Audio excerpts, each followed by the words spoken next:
বন্ধুরা, শুভ দুপুর। আজকে আমি লাঞ্চের মেনু নিয়ে চলে এসেছি যে ডিম বিরিয়ানি করব।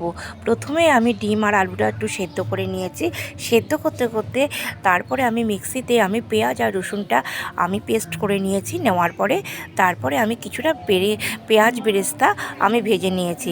নেওয়ার পরে ভালো করে তেলটা আগে গরম করে নেবে, নিয়ে তারপরে আমি পেঁয়াজ বেরেস্তাটা আমি ভেজে তুলে নিয়েছি। ওই তেলের মধ্যেই আমি দিয়ে দেবো তোমার ডিমটা ভেজে নেবো। ভালো করে ভেজে তুলে নেওয়ার পরে তারপরে আমি আলুগুলো ভাজবো। আর ডিমটা ভাজার সময় আমি নুন আর হলুদ আমি দুটোই দিয়ে দিয়েছি। তোমাদের যদি এই ভিডিওটা যদি ভালো লেগে থাকে, তোমরা কিন্তু প্লিজ কিন্তু কমেন্ট আর শেয়ার করতে কিন্তু ভুলবে না। তোমাদের কমেন্ট ফেলে আমি আরও উৎসাহ পাবো। তারপরে আমি আলুটা দেখো ভেজে নিয়েছি। ভেজে তুলে নেওয়ার পরে তারপরে আমি ওই তেলের মধ্যে আমি যে পেস্ট করে রেখেছিলাম রসুন আর পেঁয়াজটা, সেটা আমি দিয়ে দেবো।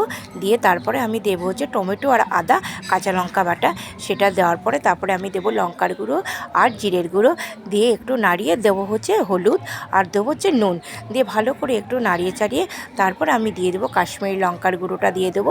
দিয়ে আমি আরেকটু নাড়াচাড়া করে দিয়ে দেবো সামান্য একটু চিনি।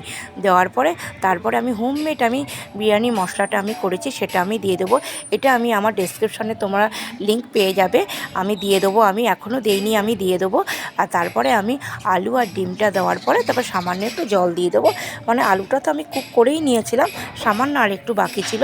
তারপরে আমি সেদ্ধ হওয়ার পরে আমি ওগুলো তুলে নেবো, ডিম আর আলুটা। তারপরে আমি ভাতটা করে দিয়ে দেবো, কারণ ভাতটা আমি আগেই করে রেখেছিলাম।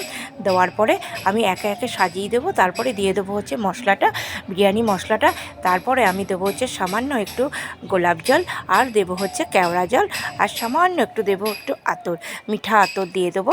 দেওয়ার পরে তারপরে আমি দেবো পেঁয়াজ বেরেস্তাটা। দেওয়ার পর তারপরে আমি একটু দমে দেবো। এখন 2-3 মিনিট দমে দেওয়ার পরে তারপরে আমি তুলে নেবো। তৈরি হয়ে গেল আমাদের ডিম বিরিয়ানি। আর দিয়ে দেবো নামানোর আগে একটু ঘি।